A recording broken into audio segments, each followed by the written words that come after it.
Varsity Club, welcome back to another classic.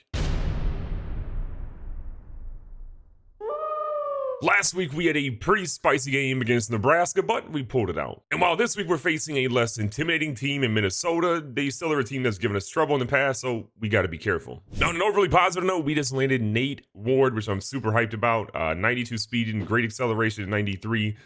His man coverage is okay. Zones 83 and presses an 81. Again, we'll see what he does next year. Possibly sits his freshman year, but if he plays year one, I'm not going to be mad at that at all. Our recruiting class currently sits at the number 2 spot in the nation. 8 4-stars, 2 3-stars. We still have some work to do, and Notre Dame is killing it with 5 5-stars, but we've had a couple of 5-stars before. We'll be fine. And speaking of a 5-star, one of the major players we're still trying to get right now is the number 2 middle linebacker in the nation, Dominique Malger. If we want to look at his top schools part, I'm a little scared. Vanderbilt's making a big push. This is going to be week number 10. They're only down 935. They just went up 1,020 points. I have no idea how they did that last week, but I'm nervous. We could maybe get him, but we also could lose him at the same time. We got to be careful. And speaking of teams that jumped up like crazy, Penn State went up 2,400 points. How do they do that? Someone explain. How do you go up 2,400 points? The most you could put is 700, and they didn't even have a visit. Hello? But those players aside, across the board, I'm feeling really good. We have a lot of players that are sort of on the cusp of joining our team. And so really it's just about making sure that we, lock them up and we'll be okay, I think, if we do. From a top 25 standpoint, we're currently ranked the number 1 team in the nation. But from a college football playoff standpoint, we're not there. We're number 2. Clemson gets the number 1 spot in the football playoffs, but still, as long as we're top 4, it's all that matters. I believe in our team as long as we get in that spot.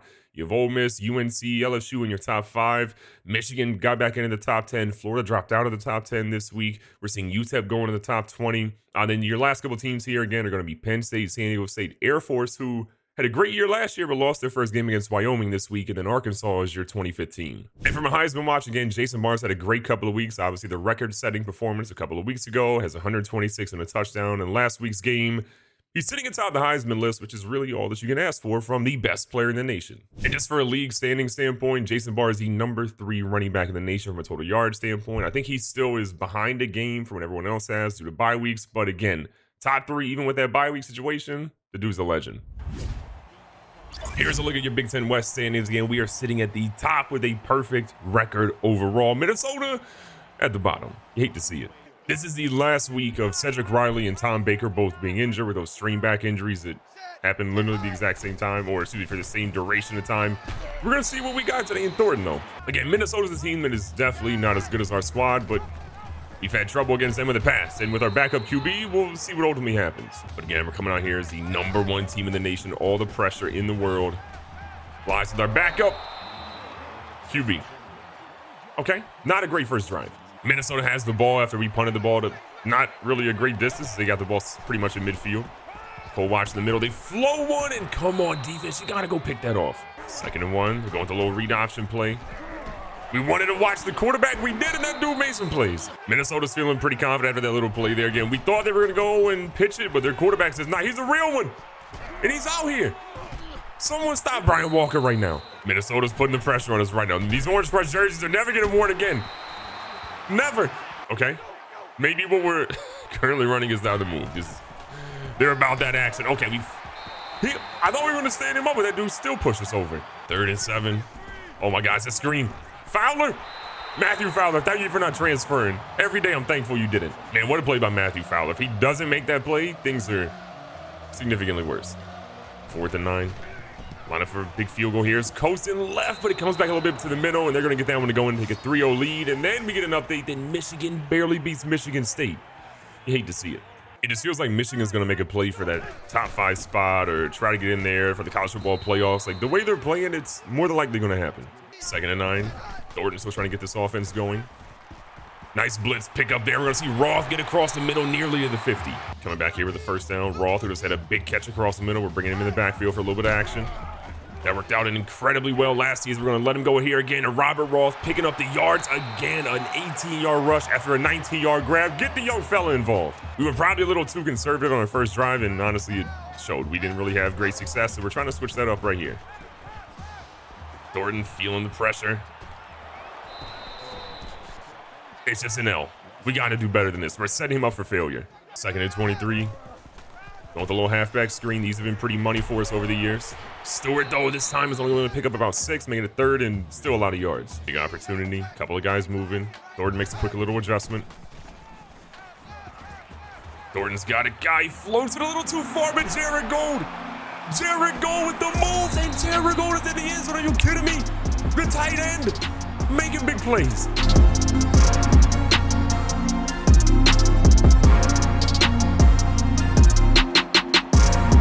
I got to admit, that throw had me lightweight nervous, but honestly, he was in the best spot for his tight end. If he doesn't put that ball there, it has a chance to get batted away or knocked away. And good God, focus on tackling. Hemphill, the only reliable guy in the field, South Metro 42, but that's too many yards. You guys getting pancake blocked, destroyed, literally embarrassed, peeing down their leg the entire time. That was just not a good look. And their quarterback keeps making dudes miss. This is Joey Johnson. Now, wait, is that a different QB? No, it's the same QB. I just got his name wrong earlier. Imagine. Coming with the blitz here. They're putting a guy in the backfield. They go with a little misdirection here, but look at Stephen Lowe get a tackle after 1. 3rd and 7. Last time they had an opportunity for 3rd down, it didn't really go their way. Love to see it. Bringing the ball in the box a little bit. Oh, we got to get guys over here. Can you get him? Ray Walton, he does, but he gets the yards that he needs. One thing they're doing is they're realizing that we definitely want to blitz on 3rd downs. They're taking advantage of that. We're not having the play rec we need, and those dudes are getting open. Oh, their quarterback's trying to move? Not on Mullins, baby. Not on Mullins. His first sack of the game. I honestly feel like when it's all said and done, Mark Mullins is going to have this sack record put so far away that literally no one's going to touch it ever in school history. Like, you're going to have to be an incredibly special player to get past that dude, because he is an incredible talent. Big opportunities here. Their QB is beyond gas for playing the pass. Bobby Elber's trying to bring a little pressure, and they get it to Cunningham. What a dot. There's a flag in the play. I feel like it's going to be a late hit, though. Please be holding. Please be holding. Pass interference. Offense. Pass interference on the offense? Say less. I'm accepting. I mean, I got to admit, the chances of offensive pass interference are few and far between, so I'm 100% here for them messing up like that. Play the pass the whole way. Watch in the middle. He's got a couple of guys. He floats this one back underneath. There's no shot this dude's going to get past all our guys. PJ Bean hits him with a hard hit in the end of the first quarter. They're lining up for another field goal here. It hasn't been a pretty game offensively, defensively for us, but again, we're getting our starting quarterback back next week. Thornton has honestly been pretty good. There's some decision-making things that, again, you figure he'd iron out when he's been a starter more often than what he is, but still, he's been good when we need him to be. It's a 1-point game now, and Nebraska's in a tight game against Wisconsin at the moment. Back here in the running game, going straight to Jason Barr. Barr with a nice little spin move, and then probably a concussion. Barr really hasn't had an opportunity to really run the football the way you want him to, but we'll get him involved, I promise you on that. Gold slides over, comes back for a little bit of a block. Barrs is trying to fight for the first down, and he gets just that, but there's a flag in the play. Let's see what it is. Please don't be on us. Be on them. Love to see it. We're accepting that every single time. Little first down to celebrate. Thornton in the pocket. Finds his guy, R.J. Riley. Oh, R.J. Riley makes a miss. Riley is off to a foot race. Not the fastest guy in the world, and he gets down after 45 yards, but what a play to turn a routine play into a big one. Kudos to Cedric Thornton as well, getting that ball out real quick and making sure that his guy had an opportunity to do something with it after he caught it. First and goal, going right back here to Barr. Barr's got all the room in the world, goes in completely untouched until a late hit in the end zone. Could have tore the man's ACL. Called the flag. Ref, you coward. All right, 14-6 lead. Things feel a whole lot better for the squad at the moment, but again, their QB's been dicing us up. I'm really excited to see like what our defense can actually do. Can we force the turnover? Will he throw at Hemphill? Because if he throws at Hemphill too often, that dude's going to make him pay. But right now, it doesn't matter who he's throwing at because he's getting completions all over. I mean, their QB's not even throwing for a ton of yards. Only has 48. He's a perfect 6 for 6 in the afternoon, but he's probably run for as many yards as he's actually passed for today. It's been kind of incredible. Probably a block in the back on Hemphill there, but he still makes the tackle. Big 2nd and 5. Feels like a little misdirection there, but look at Josh Colgan in the backfield. Big opportunity, 3rd and 5, playing the pass the whole way. He throws one. Walton is there to make sure he doesn't get that first down. What a hit. So Minnesota's punt ends up being a touchback, so we get the ball pretty much to the 20-yard line, ready to get things going. Barr breaking ankles, taking souls. Jason Barr has just been on an unreal tear the past couple of weeks. I mean, this dude pretty much has the Heisman locked up, in my opinion. As long as we make sure that Sean Stewart's not vulturing those touchdowns, this dude's going to be in a really good spot. 2nd and short. Little play action, see if we can bait him a little bit. Thornton is going to take it in his own hands, and he slides because he's learned from some other quarterbacks. You got to make sure you get down. Going to change it up, send Roth deep. They blitz. We got a guy underneath. It's Willis, and Willis says, oh, excuse me. He got hit pretty hard. I mean, Jeremy Willis is built like a refrigerator, so it's not really often that you see him try to lower his shoulder, hit somebody, and get stood up like that. Kind of embarrassing, but you know what? It is what it is. Barr can't quite get out to the edge, ends up losing 2 on that reception. 3rd and 3. Thornton still has not thrown an incompletion today. I don't think either quarterback has thrown an incompletion so far today. Going here to Stewart. Stewart up the middle, and they're going to say he's 2 yards short. I think we got to go for it. I believe in our team. And look, Minnesota, I feel like is just a play or so away from breaking the big one, so I feel like we got to bet on our team. We can't really kick a field goal from this distance, but we sure enough got Jason Barr, who's trying to get himself out to the edge. Barr's going to turn up the field. He's got some guys missing. He cuts another one, and Barr keeps it moving and get all the way down to inside the 15. Are you kidding me? Barr is such a twitchy runner that when you get him in open field, he's just impossible to stop. Actually, if Hemphill in the game, we're going to bring Hemphill over to the right-hand side. We're actually going to switch Gold. It's going to delay route. Hemphill trying to make things move. Hemphill's out here with some moves, and he gets 3 when that could have been negative. 2nd is short. Going with the run, but Barr has nowhere to go. They have both the QB and the running back locked up. Here we go, 3rd and 7. Underneath, and Gold is immediately hit. We got to go ahead and line up for the field goal, and that's fine here. We'll take it. Hancock, who's been money pretty much all season long, 5 on-hour wins to his back left. That one is perfectly down the middle. We will take the lead, extended by 3 points here. And Penn State, who's just got, again, getting back in the top 25, is in danger against Northwestern. Extending our lead just before the half is massive. Let's see what we can do here with a minute 42 left. Can the defense lock up and put some more pressure on Minnesota? And they're floating one deep. We got multiple guys here, but we get mossed by a dude whose last name is Daniel. Sean Daniel. That's 2 first names. And that's why we went for it on 4th down earlier, because I knew this team is poised to make some sort of run and try to get back in the game. And look, having 3 points is better than no points in that situation. But Steven Los is not on this drive. Minnesota does take a timeout after that pretty big hit. They want to regroup and rethink about their strategy somewhat. And a loss of 4 on that last play. The quarterback's gonna try to run, but we got big fellas all across the board, Joey Johnson. You ain't going nowhere. Look at that man crawl. Look at him. 3rd and 15. They didn't call a timeout on this one, so we're just gonna kind of chill and see what they ultimately do. Do they waste the time? Do they go for it? Or they just sort of playing their cards, see what they have? They go for the route, but he's not gonna go anywhere. Tim Gore stopped, goes out of bounds. We're getting the ball right back. So again, Joey Johnson still a perfect 9 for 9, despite that crazy pass that he threw earlier that was in traffic that still got caught that I'm blown away by, but it is what it is. Our guys out here, we got Jared Gold going deep. Gold's going to toe tap that when he gets himself in bounds. I really do think Jared Gold is just going to be one of those incredible professionals, man. What he's been able to do with this school, even when we haven't featured him in the passing game as much as we did last season, it's remarkable. Thornton settles his feet, hits Riley. Riley cuts, and he goes up after 22. Thornton's had a great first half. 10 for 11, 173 yards, 1 pass and touchdown. Yes, he's had a couple of issues here and there, but this has been a great turnaround considering what the past couple of weeks has sort of looked like for him. As Barr breaks a couple of tackles, gets hit after 9, and we use our first timeout. Getting points on the board is the name of the game right here. All we care about is just making sure there's some numbers on our side of the column after this drive.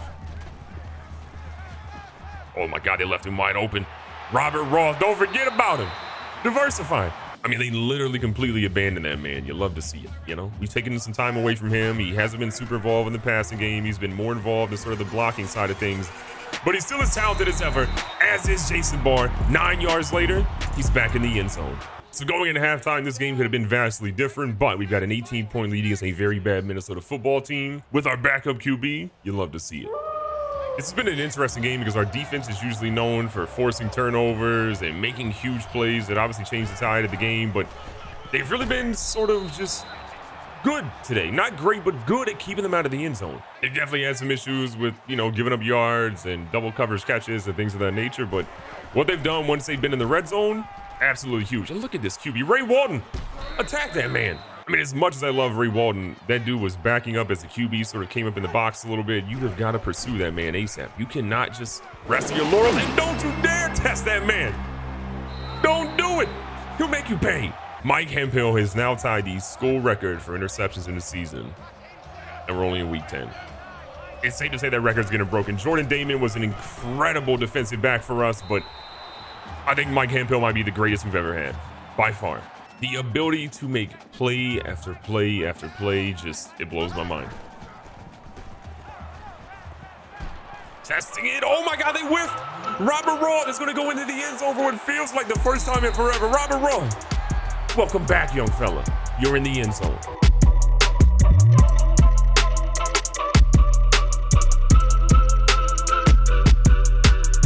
It's been a really tough challenge to not have our starting quarterback, to not have our top receiver in Tom Baker. We found that a lot of our guys are still ready to make some plays, and they will do that if you give them an opportunity. And if there's one thing we've learned in Cascade Valley, that even if you are not top of the line or you're not a guy that's pegged to be, you know, starting potentially for your team, you're going to have an opportunity to play at some point because somebody is bound to get injured. Dude, flip! Oh my God, he went up top. Someone's going to get injured. That was kind of wild, I'm going to be honest. I really thought we had a dude about to lose his career after that play. And Ray Walton comes up with another big hit, but thank God that one dude is okay. Minnesota trying to get back in this game somewhat, but again, it's been pretty rough for them. And another big hit coming off the edge. This time it's Chris Bass with the sack. 2nd and 18. Minnesota's quarterback, who's not had a terrible game, has just been running way too much and not getting his team the ball down the field, and it's hurting them more than I think he knows. Because I think our coverage is some of the best that we possibly have, or from an attribute standpoint. And so we're just saying, you know what? Have fun running. Have fun running. Because you're going nowhere. Mullins with another big hit. That is his 3rd sack of the game. This man is built different. The record is his, and he just keeps adding. I don't know how you block Mark Mullins, and I kind of hope he comes back for his senior season next year, because if he does, that record is never going to be ever touched again. Because to start 4 years and have his production would just be unreal. And I'm going to be honest, I don't know what the all-time NCAA sack record is, but whether it's a single season one or the all-time one, he might be coming for both of those if he comes back next year. Gordon locking in across the middle. Jeremy Willis picks up another solid gain to 10. Gordon is 15 for 16 right now. Unbelievably locked in at the moment. You love to see it. And he gets hit as he throws that one, and it's probably good because it might have been a pick. Going right back here to Jason Barr. Barr looking to find some room to run, but he tried to go too far to the outside, and they were ready for it. Barr still has 80 yards today. It feels like a pretty quiet game for him, but he still had some major plays that have honestly worked out pretty well. Gonna put Willis in motion. They were ready. They blitzed. We didn't have enough people to pick it up, and we're punting the football. Minnesota still isn't out of this game. They're down 25, but again, the first time you score a touchdown, things get a whole lot more spicy, and Johnson is finding room. This dude does not give up. He will not pass the football. He just wants to run it nonstop. And honestly, I do think it's hurting him more than it is helping. We talked about it a little bit earlier, but if he was able to throw the ball down the field, look how much more he can do for his team. They can keep the tempo up. But right now, when he's running, it's hurting him. You got to imagine the pick by Hemphill really changed the tide for him, and at least in terms of what his psyche ultimately is, because he was really efficient throughout the game, despite not having crazy yards. But he tested the wrong dude, and he nearly saw it picked by Hemphill again on that one. It's Fowler dropped it, and Hemphill nearly scooped it. And really, if there are two dudes I'm not throwing towards right now, it's Hemphill and Matthew Fowler. Both of those guys have had major impact this season from a deflection and interception standpoint. You do not want to test either one of them, and you don't want to try to run away from Bobby Edwards. He's a big dude who can still move. Our goal here is to make him feel uncomfortable, though, so we're going to keep the pressure on the quarterback. Bring an extra guy up in the box in case he decides to run. And let's see what he can ultimately do. Lowe gets the pressure there. This man throws off his back foot, spinning 7 different ways, and it's incomplete again. Say what you want about this team, but I really do think the driving force, despite the injuries and off games guys have had and great games guys have had, it's our secondary. Our linebackers have been good, but our corners, our defensive backs, they've been next level. And then when you add in the fact that we finally got our linebackers to a spot where they can figure out how to abuse the coverage a little bit more, things got crazy. This defense is so good when we're getting a little bit of pressure on the opposing team. Thornton's going to test one deep. He's got Robert Roth, and that battles off the hands of Larry Ruffin. We are 1 for 5 on third downs, and we somehow have a massive lead in this game. I don't quite understand it, but I'll take it. Thornton dropping back. They saw what was coming. Melvin Dawson got burned early. He says, not this time. No one in the backfield but the QB. Bobby Edwards immediately gets some pressure and says, I'm getting a sack this time. Drops him for a loss of 4. Bobby Edwards came in as an 80 overall freshman, and he's just been great. You couple him with Moses and Mullins on the outside, that's something that no quarterback wants to have to go up against. Not at all. Stephen Lowe comes in for his 5th tackle of the game. He's had a pretty solid afternoon as well, getting some good pressure when we need him to. Go over something deep here. The quarterback throws one. It's an out route, and Fowler gives that one up, but still, he was in the neighborhood. We give our guys a lot of freedom to run man. We have a little bit of zone help sort of out there, but the sidelines are really a spot that we're probably the most exposed. But honestly, I'm okay with that. If out routes are what's going to kill us, and we don't give up anything deep or over the top or across the middle, I'm okay with that. Minnesota trying to get in the end zone for the first time today. All they've had are 2 field goals ultimately this afternoon. See if we can get that no touchdown performance. They throw one, and look at John Hall, part-time player, part-time playmaker, and he finally reappears. You love to see it. That is the 20th turnover we have forced this season. The vast majority of those, like 80% of those, have been interceptions. That's That's a remarkable stat when you look at it every sense of the way. Trying to get Barr his yards here because, again, we need that man to stay atop of the Heisman. He's already been in the end zone multiple times today, so again, he's had a solid game. 3rd and inches going right here to Barr. Up the middle, and they were ready for it. We haven't had a first down as many times as we want, but I feel like we risk it here. Look, if our offensive line can't get the first down here, then they're running laps in practice. As simple as that. We got Barr, we got Thornton. They got to be scared. We somehow got it. He rolled the right way and it worked, but that was too close for comfort. Thornton back in shotgun. Oh, okay. Okay, well, everywhere we wanted to go, they were ready. Minnesota came to play. I really do think, though, once we have Tom Baker, especially once we have Tom Baker back in the slot, things get a whole lot more spicy out there. We're going to have so many guys that are just so good at what they do. That's going to be really difficult to cover him. And look at Barrett, the fullback, the big fella. No, he fumbled. No. I think he's on the ground. I think we challenged that, but I'm pretty sure Barrett caught that one. I mean, look at the big... Oh, Lord. The man's changed the direction. Might be -5, but somehow, some way. Thornton sees him, tosses it up, and the big fella over the shoulder catch. And he just ran against. Oh, no, he's down. We're challenging that. Yeah, you're crazy if you think we don't challenge that again. We saw the evidence in the instant replay in the Jumbotron. Barrett had it. The knees down. The ball comes out. He just ran against. I don't blame him. A big fella like that, that's the most yards he's ran in the field in a long time. When Jason Barr breaks off a big run, he just says, I see you, big fella. Keep on running. See what he say. Thank you. Finally. That is one of the best receptions we've ever seen from Barrett in his career. The longest play of his career, run, catch, any of that we've ever seen. And Barr picks up another solid 6 yards. Again, not a great game in the snow, but he's over 100. Barr's also been pretty active in the receiving game today. So again, we're happy with what he's done. Speaking of the receiving game, Barr going again, picks up what looks to be about 4 or 5 yards. Thornton over 300 yards passing, 3 touchdowns. A much better game plan today to really help him out a little bit more. Simplify some of his plays, let him get involved, and let the big fellas do what they need to do. Can we get some blocking like that for Jason Barr? I mean, can we? Give Barr a little bit of a breather. Thornton puts Roth in motion. Underneath, and it's blocked out of Riley's hands. Stewart comes back in this play. Not really many yards, only 1. Barr checks back in for a 3rd down play. Seems to have his breath back to him.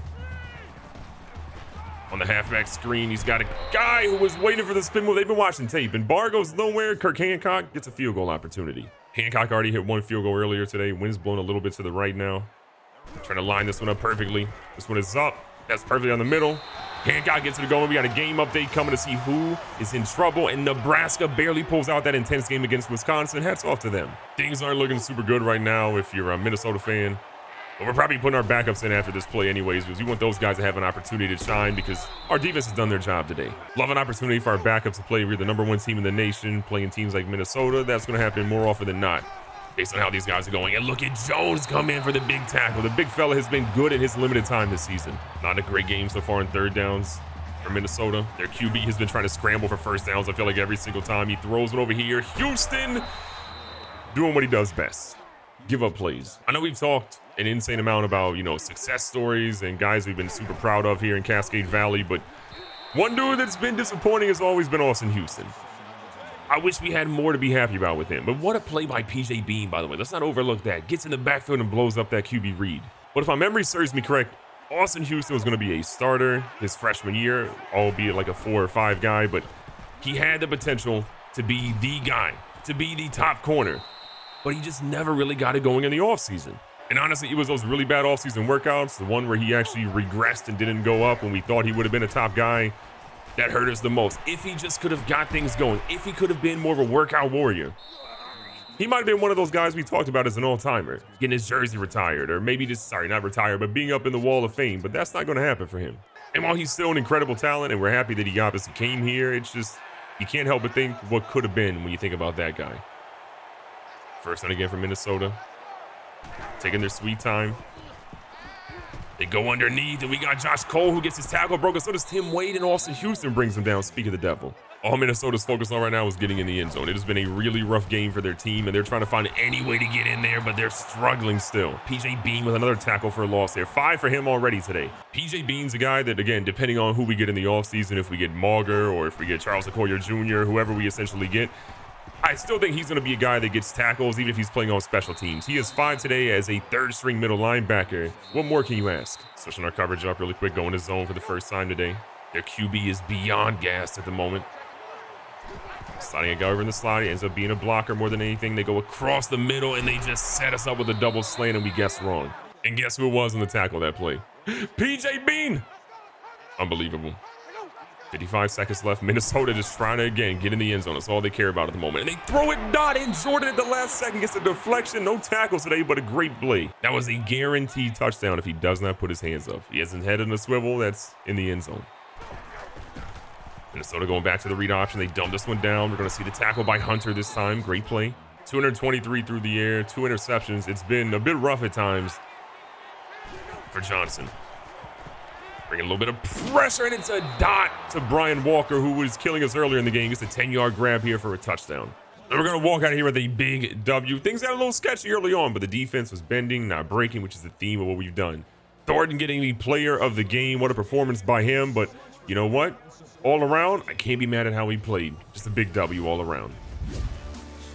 Recapping the stats, Thornton played, I think, pretty well today. 315 yards, 3 touchdowns, got sacked 3 times, but he was a legend in his own right. We see in the rushing game, Bargo for 103 and a touchdown. A quiet game by him overall with 39 by Stewart. We see Thornton got sacked 3 times, lost a whole lot of yards. Then Roth goes for 18 in his lone rush. On the receiving side, Barr 5 for 18, 1 touchdown. Willis had 3 for 20. Roth had 89 and a touchdown. We see Gold go for 70 and a touchdown. Riley has some great plays that got him close to the end zone, but not quite in there. And we can't forget about George Barrett. Big fella, we see you out there. And on defense, ultimately, I'm really happy today. PJ Bean ends up leading us in tackles, which is wild considering he didn't even start today. 2 tackles for loss for him, as well as Josh Cole, who was tied with him. From a sack perspective, you already know Mark Mullins is on top of his game. 3 big sacks. We see Bass go for 1, as well as Bobby Edwards go for 1. Interceptions, 1 by Mike Hemphill, the GOAT, and another one by John Hall, part-time player, part-time playmaker. You love to see how the defense played, and really when we had our quarterback out for this long of a stretch, it helps a ton. Next week, we end up getting him back. We also get back Tom Baker, which means the offense is probably going to have some adjustments, but should be in a good spot. And we're heading into the bulk of the season, which we're going to need them. Be safe, be smart, tell somebody you love them. Catch you guys on the next one.